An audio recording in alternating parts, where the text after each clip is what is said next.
కంటికి కనిపించని మహమ్మారి ఇప్పుడు ప్రపంచవ్యాప్తంగా విస్తరిస్తోంది. అలా అని ఇది కోవిడ్ లాగా బయట నుంచి వచ్చింది కాదు. మనిషి తన శరీరానికి తానే చేసుకుంటున్న నష్టం, తెలుసో తెలియకో చేస్తున్న తప్పిదం. జలుబు, జ్వరం, నొప్పి ఇలా చిన్న చిన్న కారణాలకు కూడా వైద్యుల్ని సంప్రదించకుండానే వేసుకుంటున్న కొన్ని యాంటీబయాటిక్స్ మాత్రలు ప్రాణాంతకంగా మారుతున్నాయి. అతిగా తింటే ఆహారం కూడా అనర్థం అన్నట్లుగా అనవసరంగా వేసుకుంటున్న యాంటీబయాటిక్స్ వల్ల ప్రపంచవ్యాప్తంగా ఏటా లక్షలాది మంది ప్రాణాలు కోల్పోతున్నారు. ఇప్పుడు ఈ సమస్య ఆరోగ్య రంగానికే పెను సవాల్గా మారుతోంది. WHO ఆందోళన వ్యక్తం చేస్తోంది. 2019లో ఏకంగా 12.7 లక్షల మంది మరణానికి ఇవే కారణమని తేల్చి చెప్పింది. మరి ఎందుకు ఈ సమస్య? ఏం చేస్తే దీన్ని నివారించవచ్చు?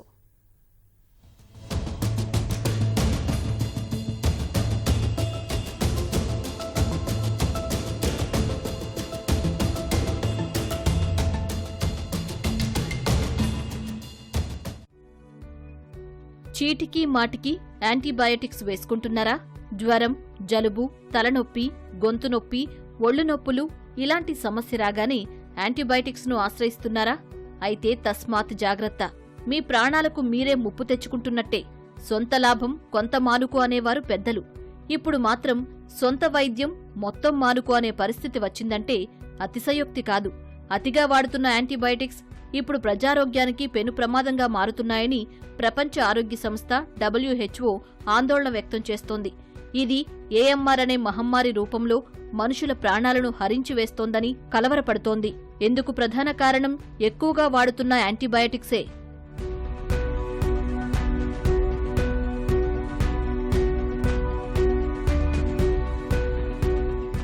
మానవ శరీరంలో బ్యాక్టీరియా, వైరస్, ఫంగస్ వంటి సూక్ష్మజీవులు ఉంటాయి. అవి జీర్ణ వ్యవస్థ సరిగా పనిచేయటం సహా ఆహారంలోని పోషకాలను రక్తంలోకి శోషించుకోవటంలో కీలక పాత్ర పోషిస్తాయి. అధిక మొత్తంలో యాంటీబయాటిక్ మందులను వాడటం వల్ల శరీరంలోని ఆయా రకాల సూక్ష్మజీవులు అంతరించిపోయి మనిషికి హాని కలుగుతోందని వైద్యులు చెబుతున్నారు. ఇక వీటికి తోడు చిన్న చిన్న ఇన్ఫెక్షన్లకు తరచూ యాంటీబయాటిక్స్ ను వాడటం వల్ల అవసరమైన సమయంలో అవి సరిగా పనిచేయని పరిస్థితి ఏర్పడుతుంది. దీంతో రోగి ప్రాణాలకే ముప్పు కలుగుతోందని వైద్యులు చెబుతున్నారు. దీనినే యాంటీ మైక్రోబియల్ రెసిస్టెన్స్ AMR గా వైద్యులు చెబుతున్నారు.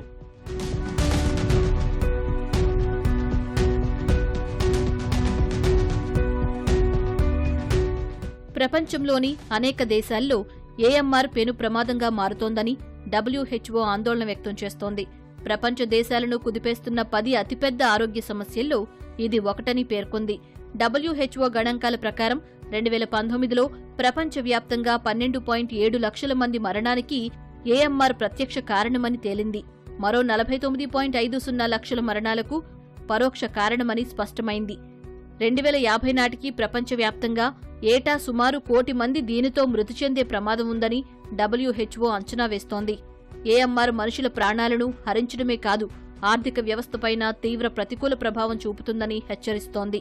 2050 నాటికి ప్రపంచవ్యాప్తంగా AMR వల్ల హెల్త్ కేర్ రంగంపై $1 ట్రిలియన్ అదనపు భారం పడే అవకాశం ఉందని WHO నివేదికలు చెబుతున్నాయి. యాంటీ మైక్రోబియల్ రెసిస్టెన్స్ ఇలాగే కొనసాగితే 2030 నాటికి ప్రపంచ జీడీపీ ఏటా $1 ట్రిలియన్ నుంచి $3.4 ట్రిలియన్ నష్టపోయే ప్రమాదం ఉందని వరల్డ్ బ్యాంక్ సైతం అంచనా వేస్తోంది. మరీ ముఖ్యంగా పేద, మధ్యతరగతి దేశాలపైనే AMR ప్రభావం ఎక్కువగా ఉండే అవకాశం ఉందని పేర్కొంది. AMR యాంటీ మైక్రోబియల్ రెసిస్టెన్స్ అనేటువంటిది COVID-19 పాండమిక్ ఏదైతే 2018-19లో వచ్చిందో అంతకన్నా ఇంకా పెద్ద థ్రెట్ మనకు రాబోతా ఉంది. సో కాబట్టి యాంటీ మైక్రోబియల్ రెసిస్టెన్స్ పైన కూడా పూర్తి స్థాయిలో అందరూ అయితే డాక్టర్స్ కావచ్చు, మిగతా ప్రజలందరూ కూడా ఇప్పుడు డాక్టర్ ప్రిస్క్రిప్షన్లో రాయకుండా జ్వరం రాగానే పెద్ద యాంటీబయాటిక్ పెట్టుకోవడము, ఇష్టమైన మెడికల్ షాప్స్ దగ్గర పోగానే వాళ్ళ దగ్గర యాంటీబయాటిక్ తీసుకొని మందులు వేసుకోవడం లాంటివి చేయొద్దు. ప్రతి ఒక్క కార్పొరేట్ హాస్పిటల్స్ కానీ, తర్వాత టీచింగ్ హాస్పిటల్స్ కావచ్చు, చిన్న చిన్న multi special hospitals, government hospital అందరూ కూడా యాంటీ మైక్రోబియల్ స్టీవార్డ్షిప్ ప్రోగ్రామ్ దాన్ని పూర్తి స్థాయిలో అమలు చేసుకుంటే కనుక ఈ AMRను మహమ్మారి ఏదైతే రాబోతా ఉందో సో దాన్ని పూర్తి స్థాయిలో నివారించుకోవచ్చు. ప్రతి ఒక్కరు కూడా ఒక పేషెంట్ ఎమర్జెన్సీలో క్యాజువాలిటీకి పోతే కనుక ఫస్ట్ స్మాల్ యాంటీబయాటిక్, చిన్న యాంటీబయాటిక్తో స్టార్ట్ చేసుకోవాలి. మనం ఒకటేసారి పెద్ద range of reserve group of antibiotics కాకుండా వాచ్ గ్రూప్ ఆఫ్ చిన్న చిన్న యాంటీబయాటిక్స్ స్టార్ట్ చేసుకొని ఒకసారి కల్చరల్ రిపోర్ట్ పంపిస్తాం. మనం ఒక పేషెంట్ బ్లడ్ శాంపుల్ తీసుకొని అతని టెస్ట్కి పంపిస్తే కనుక దాని రిపోర్ట్ వస్తుంది మనకు. అంటే ఈ పేషెంట్ ఏ యాంటీబయాటిక్ సెన్సిటివ్ ఉన్నాడు, ఏ యాంటీబయాటిక్ రిజర్వ్ ఉన్నాడు అనేటువంటి, ఏ యాంటీబయాటిక్ రెసిస్టెన్స్ ఉన్నటువంటి రిపోర్ట్ వచ్చిన తర్వాత మాత్రమే యాంటీబయాటిక్ స్టార్ట్ చేసుకోవాల్సిన అవసరం ఉంటుంది. సో ఇట్లా ప్రతి ఒక్కరు యాంటీబయాటిక్ స్టీవార్డ్షిప్ ప్రోగ్రామ్ని అన్ని హాస్పిటల్ కనుక ఇంప్లిమెంట్ చేసుకున్నట్లయితే కనుక పూర్తి స్థాయిలో మనం ఏఎంఆర్ నివారించుకోవచ్చు. భారత్లో యాంటీబయాటిక్స్ వినియోగం ఎక్కువగా ఉందని పలు నివేదికలు సైతం తేటతెల్లం చేస్తున్నాయి.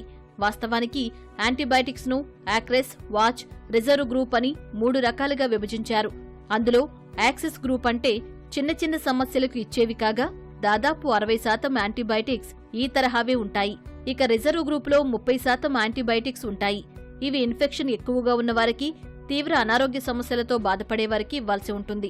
ఇక రిజర్వ్ గ్రూప్లో ఉండే 10% యాంటీబయాటిక్స్ ఎక్కువగా ఐసీయూలో ఉండే రోగులకు వినియోగిస్తూ ఉంటారు. అయితే భారత్లో ఎక్కువగా రిజర్వ్ గ్రూప్లో ఉండే యాంటీబయాటిక్స్ నే వినియోగిస్తున్నట్టు పలు నివేదికలు చెబుతున్నాయి. దాదాపు 55% పైగా రిజర్వ్ గ్రూప్ మందులు వాడుతున్నట్టు గణాంకాలు చెబుతున్నాయి. ఫలితంగా ఈ గ్రూప్లో ఉండే మందుల రెసిస్టెన్స్ వచ్చిన దేశాల్లో భారత్ ముందు వరుసలో ఉందని WHO సైతం పేర్కొంది. భారత్లో వస్తున్న బ్యాక్టీరియల్ ఇన్ఫెక్షన్లలో దాదాపు 75% ఇన్ఫెక్షన్లు రెసిస్టెంట్ బ్యాక్టీరియాతో వస్తున్నాయని పలు నివేదికలు సైతం స్పష్టం చేస్తూ ఉండడం ఆందోళన కలిగిస్తోంది.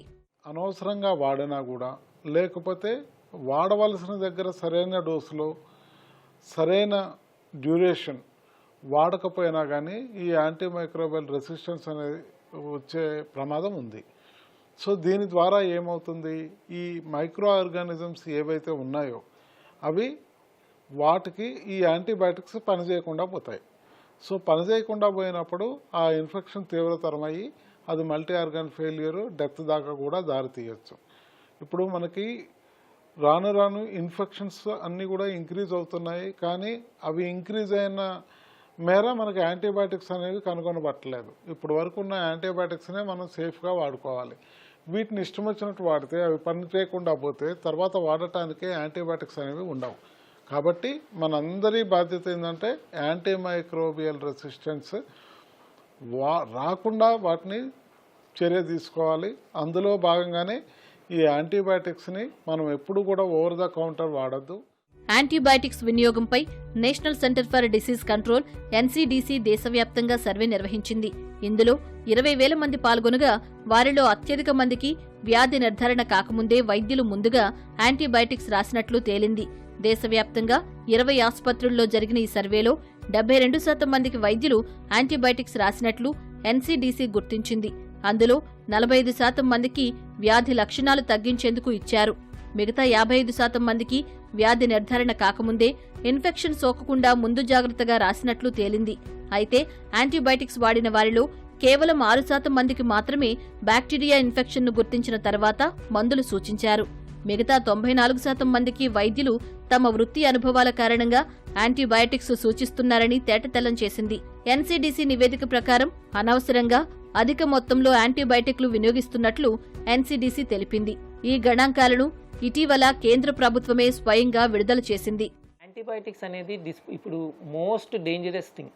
మనం టీబీ అనుకుంటున్నాము, ఎయిడ్స్ అనుకుంటున్నాము, కార్డియాక్ డిసీజ్ అనుకుంటున్నాము. దీనికన్నా భయంకరమైన డిసీజ్ యాంటీబయాటిక్ రెసిస్టెన్స్. ఈ యాంటీమైక్రోబియల్ రెసిస్టెన్స్ ఏమవుతుందంటే వచ్చిన తర్వాత ఈ మైక్రోబ్స్ అన్ని రెసిస్టెన్స్ వచ్చిన తర్వాత ఫ్యూచర్లో మనకు ట్రీట్ చేసేదానికి చాలా కష్టమవుతుంది. ఇప్పుడు ఇన్ఫెక్షన్ నాకు వచ్చింది, ఫీవర్ వచ్చింది, ఇప్పుడు ఉండే మందులు పనికొస్తాయి. ఆఫ్టర్ 10 years సేమ్ బ్యాక్టీరియా నాకు రెసిస్టెన్స్ ఉంటే నాకు పనిచేయవు. నాకు పనిచేయనప్పుడు ఏమవుతుంది, నాకేమన్నా కావచ్చు. సో ఇట్లా the number of deaths are going to increase drastically in the next 10 to 20 years.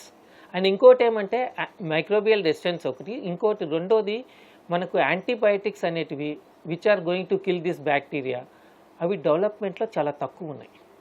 So ఇంకోటి మనకి యాంటీబయాటిక్స్, కొత్త యాంటీబయాటిక్స్ ఫ్యామిలీ కాకపోయినా ఏం కాకపోయినా కొత్త యాంటీబయాటిక్స్ కొత్త మెకానిజం ఆఫ్ యాక్షన్తో వచ్చేటివి నేను అనుకోవడం, జస్ట్ జనరల్గా అనుకోవడం, అనదర్ 10-20 yearsలో మనకు రాకపోవచ్చు. WHO హెచ్చరికలు, NCDC సర్వే నివేదికల నేపథ్యంలో వెంటనే అప్రమత్తమైన కేంద్ర ప్రభుత్వం యాంటీబయాటిక్స్ విచ్చలవిడి వినియోగంపై ఉక్కుపాదం మోపేందుకు సిద్ధమైంది. దేశవ్యాప్తంగా ఉన్న ఫార్మసిస్టులు ప్రిస్క్రిప్షన్ లేకుండా నేరుగా యాంటీబయాటిక్స్ అమ్మకాలను నిలిపివేయాలని సూచించింది. డ్రగ్స్ అండ్ కాస్మెటిక్స్ రూల్స్ 1945 ప్రకారం యాంటీబయాటిక్స్ అన్నవి షెడ్యూల్ H కింద పేర్కొన్న ఔషధాల జాబితాలు ఉన్నాయి. వీటిని విక్రయించాలంటే ప్రిస్క్రిప్షన్ తప్పనిసరి అని పేర్కొన్న కేంద్రం జనవరి 1న దీనిపై అత్యవసర విజ్ఞప్తి చేసింది.